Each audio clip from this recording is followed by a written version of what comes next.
Hi friends, welcome to ரூபா garden. இன்றைக்கி நம்ம ஒரு லிக்விட் ஃபெர்டிலைசர் பற்றி தான் பார்க்க போகிறோம். இந்த லிக்விட் ஃபெர்டிலைசரை 2 மெத்தடில் நான் ரெடி பண்ணியிருக்கேன். ஒன்று இன்ஸ்டண்ட்டாக உடனே கார்டனில் எப்படி யூஸ் பண்ணுறது அப்படின்னு சொல்லிட்டு பார்க்க போகிறோம். ரெண்டாவது மெத்தட் எப்படி ஸ்டோர் பண்ணி யூஸ் பண்ணுறது அப்படின்னு சொல்லிட்டு பார்க்க போகிறோம். இந்த லிக்விட் ஃபெர்டிலைசர் நம்ம பயன்படுத்துறதுனால என்ன பெனிஃபிட்னு பார்த்தீங்கன்னா, இது நுண்ணுயிர் பெருக்கி தான். ஸோ மண்ணில் இருக்கக்கூடிய நுண்ணுயிரெல்லாம் பெருக்கிறதுனால நம்மளுடைய மண் நல்ல வளமான மண்ணாக இருக்கும். மண் வளமாக இருந்தாலே நம்மளுடைய செடியும் பார்த்திங்கன்னா ஆரோக்கியமாக பசுமையாக வளர்கிறதுக்கு உதவியாக இருக்கும். நுண்ணுயிர் பெருக்கிறதுக்கு நம்ம என்ன பண்ணுவோம், WTC பயன்படுத்துவோம். அப்படி இல்லைனா நம்ம நுண்ணுயிர் உரங்கள்லாம் கடையில் இருக்கிறத வாங்கி பயன்படுத்துவோம். ஆனால் இது நம்ம வீட்டிலே இருக்கக்கூடிய பொருளை வச்சே தான் ரெடி பண்ண போகிறோம். இது எல்லா வகை மண்ணையுமே பார்த்திங்கன்னா சத்து நிறைஞ்ச மண்ணாக மாற்றிடும். இந்த கரைசலை நம்ம எல்லா வகையான செடிகளுக்கும் பயன்படுத்தலாம். பழ மரங்களாக இருக்கட்டும், காய்கறி செடிகள், பூச்செடிகள், ஸோ எல்லாத்துக்குமே பயன்படுத்தலாம். இதை யூஸ் பண்ணும்போது நல்ல ஒரு அறுவடை நம்மளுக்கு கிடைக்கும். அதே மாதிரி பூச்செடிகளில் மொட்டுகளே வைக்க மாட்டுது. பல நாள் ஆகிட்டும் நம்மளுக்கு மொட்டுகள் இல்லை, மொட்டுகள்லாம் கருகி போகுது, சின்ன சின்னதாக வருது. அந்த மாதிரி ப்ராப்ளம்ஸையும் பார்த்திங்கன்னா இந்த சொல்யூஷன் கொடுக்கறது மூலமாக நம்ம கிளியர் பண்ணலாம். சரி, இந்த சொல்யூஷன் எப்படி ரெடி பண்ணுறது அப்படின்னு சொல்லிட்டு பார்க்கலாம். அதுக்கு நம்ம வீட்டில் அன்றாடம் பயன்படுத்தக்கூடிய ஒரு பழம் தான் எடுத்திருக்கேன். அது பப்பாளி பழம். இன்றைக்கி நம்ம பப்பாளி பழத்தை வச்சு தான் பழக்கரசல் ரெடி பண்ண போகிறோம். இந்த பழக்கரசலுக்கு நீங்கள் எந்த மாதிரியான பழங்கள்லாம் பயன்படுத்தலாம் அப்படின்னு பார்த்தீங்கன்னா, வாழைப்பழம், மாம்பழம், சப்போட்டா, கொய்யாப்பழம், இந்த மாதிரி பழங்கள்லாம் யூஸ் பண்ணலாம். அதே மாதிரி காய்கறியாக இருந்ததுன்னா பம்கின்னு சொல்லக்கூடிய மஞ்சள் பூசணி பயன்படுத்தலாம். ஸோ நான் 2 மெத்தடில் உங்களுக்கு ரெடி பண்ணி காட்டுறேன்னு சொன்னேன் இல்லையா. ஃபஸ்ட்டு மெத்தட் பார்த்திங்கன்னா, நம்ம எப்பயும் பழங்கள் சாப்பிடும்போது அந்த தோலில் நம்ம வேஸ்ட் தான் பண்ணுவோம். அதை தூக்கி தூர போடாமல் அதை இந்த மாதிரி ஒரு பக்கெட்டில் போட்டுருங்க.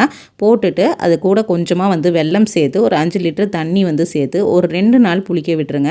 நல்லா புளிச்சு வந்ததுக்கப்புறமா அதுலேருந்து ஒரு மக்கு எடுத்து 10 மடங்கு தண்ணியில் கலந்து செடிகளுக்கு பயன்படுத்தலாம். இது வேர் வழியாகவும் கொடுக்கலாம், செடிகள் மேலே ஸ்ப்ரே பண்ணலாம். ஸோ நம்ம நீண்ட நாள் ஸ்டோர் பண்ணி வச்சு யூஸ் பண்ணுறதுக்கு எப்படி ரெடி பண்ணணும் அப்படின்னு பார்த்தீங்கன்னா, இந்த மாதிரி ஒரு ஏர்டைட் கண்டெய்னர் எடுத்துக்கோங்க. ஒரு பங்கு வெல்லம் எடுத்துக்கலாம். ஸோ இது கூடயே பார்த்தீங்கன்னா ஒரு பங்கு பழம் எடுத்துக்கலாம். இந்த பழம் நம்மளுக்கு வீணாக போயிருக்கக்கூடாது, அதாவது அழுகி போயிருக்கக்கூடாது. நல்லா கனிஞ்ச பழமாக நல்லா கட் பண்ணி எடுத்துக்கோங்க. தோலோடையே எடுத்துக்கலாம், ஒன்றும் பிரச்சனை கிடையாது.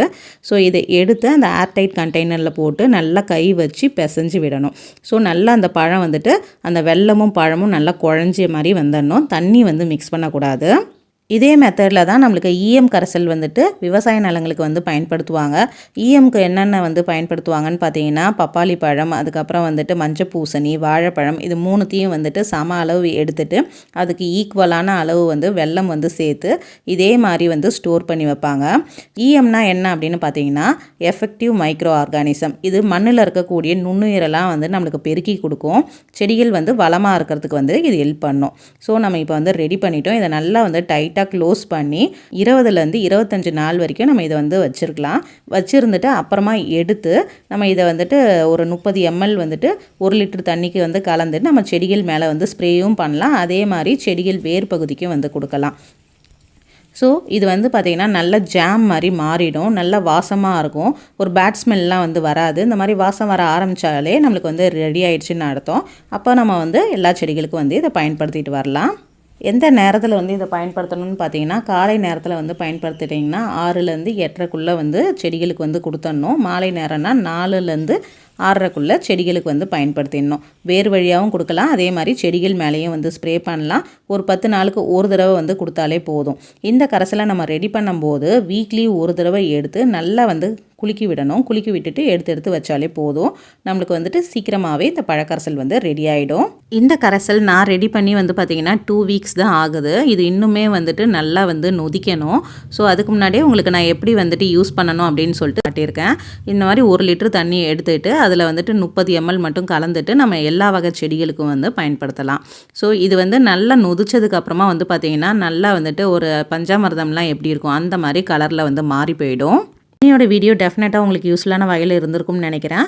நீங்களும் உங்கள் வீட்டில் வந்துட்டு இந்த பழக்கரசலை தயார் பண்ணி உங்களோட செடிகளுக்கெல்லாம் வந்து பயன்படுத்தி பாருங்கள். நம்ம மண்ணில் இருக்கக்கூடிய நுண்ணுயிர் பெருக்கம் வந்துட்டு அதிகமாக இருக்கும். அதனால் நம்மளோட செடி வந்து பார்த்திங்கன்னா செழிப்பாக இருக்கும். பூக்காத செடிகள் கூட பூக்கள் பூக்கும், காய்க்காத செடிகள் கூட நல்லா தரமான காய்கள் வந்து நம்மளுக்கு கொடுக்கும்னு நினைக்கிறேன். யூஸ்ஃபுல்லாக இருந்ததுன்னா நம்மளோட சேனலை வந்து சப்ஸ்கிரைப் பண்ணி வச்சுக்கோங்க. உங்கள் ஃப்ரெண்ட்ஸ் அண்ட் ரிலேட்டிவ்ஸ்க்கும் மறக்காமல் ஷேர் பண்ணுங்கள். வீடியோ பிடிச்சிருந்தா லைக் பண்ணுங்கள். தேங்க்யூ ஃபார் வாட்சிங்.